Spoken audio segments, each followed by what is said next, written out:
காஞ்சிபுரம் மாவட்டத்தில் முதலமைச்சரின் அடுத்தடுத்த நிகழ்ச்சி நிரல்கள் என்னவாக இருக்கின்றன? குறிப்பாக தமிழக முதலமைச்சராக பொறுப்பேற்ற பிறகு முதல் முறையாக கிட்டத்தட்ட சொல்ல வேண்டும் என்றால் தேர்தல் பரப்புரையை காஞ்சிபுரம் மாவட்டத்தில் தான் தொடங்கினார். அதன் பின்பாக வெற்றி பெற்று முதல்வராக பதவியேற்ற பின்பாக முதல் முறையாக இந்த காஞ்சிபுரம் மாவட்டம் ஸ்ரீபெரும்புத்தூர் பகுதியில் இருக்கக்கூடிய செயின்ட் கோபன் தொழிற்சாலை, கண்ணாடி தொழிற்சாலைக்கு தற்போது உள்ளே சென்று ஆய்வானது மேற்கொண்டிருக்கிறார். இந்த ஆய்வில் பல்வேறு தரமான கண்ணாடிகள் இருக்கிறது.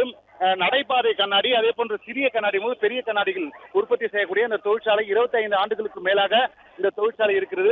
இந்த தொழிற்சாலையை ஆயிரக்கணக்கான தொழிலாளர்கள் பணிபுரிகிறார்கள். இந்த கண்ணாடி என்பது உருக்கி பல்வேறு முறையில் சிறிய கண்ணாடி முதல் பெரிய கண்ணாடி வரை உற்பத்தி செய்கிறார்கள். அதே போன்று குறிப்பாக இந்த நிகழ்வு கிட்டத்தட்ட 45 நிமிடம் நடைபெறும். இந்த 45 நிமிடத்துக்கு பிறகாக இங்கிருந்து சாலை மார்க்கமாக ஒரகடம் பகுதி இருக்கிறது.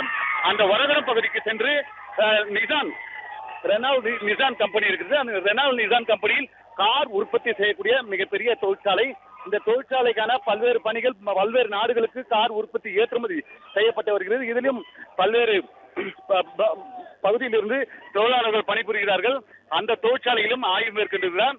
அதன் பின்பாக அதிகாரிகளிடம் ஆலோசனை நடத்துகிறார். சிப்காட் அலுவலகம் என்று கூறுவார்கள். அதன் அருகிலேயே ஒரகடம் பகுதியில் அமைந்திருக்கிறது. இந்த சிப்காட் அலுவலகத்துக்கு சென்று ஏற்கனவே 2500க்கும் மேற்பட்ட தொழிற்சாலை இருக்கக்கூடிய பகுதியில் மேலும் கூடுதலாக தொழிற்சாலைகள் அமைப்பதற்காகவும், அதே போன்று அந்த தொழிற்சாலைகளுக்கு தேவையான உதிரி பாகங்கள் என்னென்ன மாதிரியான தொழிற்சாலைகள் அமைக்க வேண்டும், அதே போன்று உள்ளூர் மக்களுக்கு அதிக வேலை வாய்ப்பு அளிக்க வேண்டும், பல்வேறு வாக்குறுதிகள் தேர்தல் காலத்தில் கொடுக்கப்பட்டிருந்தாலும் இது போன்ற புதிய தொழிற்சாலை வருவதற்கான நடவடிக்கைகளை அந்த சிப்காட் அலுவலகத்தில் ஒரு அரை மணி நேரம் ஆலோசனை நடத்துகிறார். இந்த ஆலோசனையில் ஏற்கனவே 2500 தொழிற்சாலைகள் இருக்கிறது. அதன் பின்பாக கூடுதலாக ஆக்க வேண்டும் என்பது தமிழக அரசுடைய நோக்கமாக இருக்கிறது. ஆகையால் தான் தற்போது விஜய் அவர்கள் தொழிற்சாலை நிறைந்த மாவட்டத்திற்கு வந்திருக்கிறார். மேலும் புதிய தொழிற்சாலை வருவதற்கு அதிக வாய்ப்பு இருப்பதாக தெரிவிக்கிறது. ஏற்கனவே பல்வேறு புரிந்துணர்வு ஒப்பந்தம் போடப்பட்டிருக்கிறது.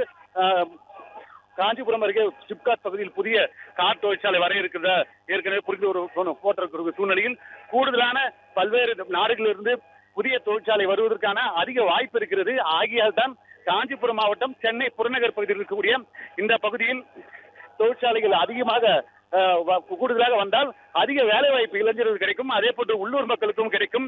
ஆகியால் தான் நேரடியாக விஜய் அவர்களே களத்துக்கு சென்று களத்தில் இருக்கக்கூடிய நிலவரங்கள் என்ன, தொழிலாளர்கள் என்ன மாதிரியான பணியாற்றுகிறார்கள், தொழிற்சாலை எப்படி செயல்படுகிறது, இந்த கண்ணாடி உற்பத்தி முதல் கார் உற்பத்தி வரை பல்வேறு இந்த 2 நிறுவனங்களிலும் அந்த பார்வையிட்டு ஆய்வான செய்திருக்கிறார்.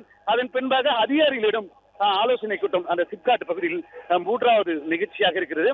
அந்த நிகழ்ச்சிகளும் ஏற்பாடு செய்யப்பட்டிருக்கு. அதன் காரணமாக பல்வேறு ஏற்பாடுகளும் செய்யப்பட்டிருக்கிறது. மாலை நேரம் என்பதால் பள்ளி மற்றும் கல்லூரிகள் வாகனங்கள் தங்கு தடை இல்லாமல் செல்வதற்கு சென்னை பெங்களூர் தேசிய நெடுஞ்சாலையில் பல்வேறு ஏற்பாடுகள் செய்யப்பட்டிருக்கிறது. போக்குவரத்து மாற்றமும் செய்யப்பட்டிருக்கிறது.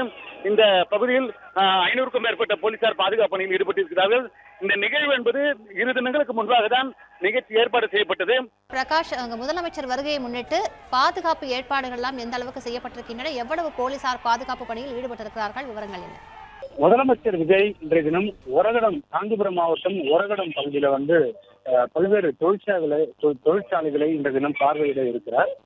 நீலாங்கரை இல்லத்திலிருந்து தற்போது சாலை மார்க்கமாக காஞ்சிபுரம் ஒரகடம் பகுதிக்கு வருகை தந்திருக்கிறார். மாம்பாக்கத்தில் இருக்கக்கூடிய செயின்ட் கோபின் நிறுவனம், அந்த நிறுவனத்துல தற்போது முதலமைச்சர் பார்வையிட்டு வரக்கூடிய இந்த காட்சிகளை தான் பார்க்கிறோம்.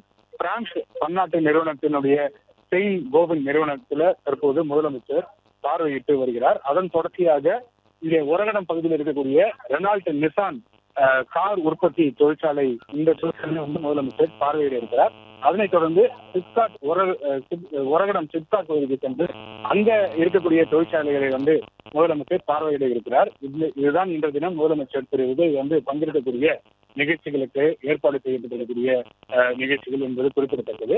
முதலமைச்சர் இந்த ஆய்வுக்கு இந்த தொழிற்சாலைகளை பார்வையிடுவதற்கு வருவதையொட்டி காஞ்சிபுரம் மாவட்டத்தில் இருக்கக்கூடிய 100கணக்கான காவல்துறை பாதுகாப்புக்காக பணியமர்த்தப்பட்டிருக்கிறாங்க. குறிப்பாக ஒரகடம் ஜங்ஷன் பகுதி, அதே போல ரெனால்ட் நிசான் கார் உற்பத்தி தொழிற்சாலை இருக்கக்கூடிய அந்த பகுதி மற்றும் செயின்ட் கோபின் நிறுவனம் இருக்கக்கூடிய இந்த பகுதி, இந்த 3 இடத்துல காவல்துறை பாதுகாப்புக்காக பணியமர்த்தப்பட்டு இருக்கிறாங்க.